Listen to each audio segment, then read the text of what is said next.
All high schools in the Coachella Valley are simultaneously trying to bring back winter, spring, and even some fall sports. The planning process is mind-boggling. Lots of reading. I feel like I'm going through like reading a phone book almost every day about the guidelines and the interpretations and then how it affects and impacts our teams and our student athletes and our coaches. Everything is constantly changing so fast. But now that the light's kind of at the end of the tunnel, everyone's excited. With so many sports who share facilities at their schools, coaches have to work together to plan practices and competition.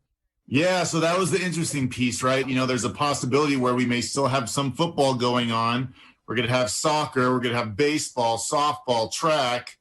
Our facilities, right? This is what we have available. And we're going to have to work with each other as coaches to make sure that we have enough space. We do our best we can to keep her separate. I always say that we have a lot of space, but it's really heavily impacted. Due to the state's COVID guidelines, multi-sport athletes can only participate in one sport at a time. Like a team now is a cohort. So a kid can't go to football practice one day and then, the next day go out to baseball practice. They can't do that because that's mixing cohorts. The only thing we'll see is there is a little bit of maybe missing some preseason games or something like that because of the compressed schedule.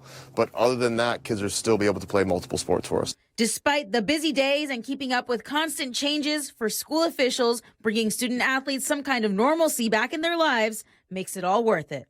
The biggest thing is we want to get these kids out playing, whether we have a full team or not. In some sports, it's whatever we can do to, kind of get these kids back to a normal high school life.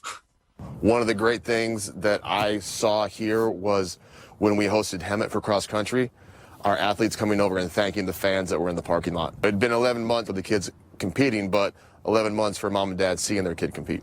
Brandy Flores, NBC Palm Springs Sports.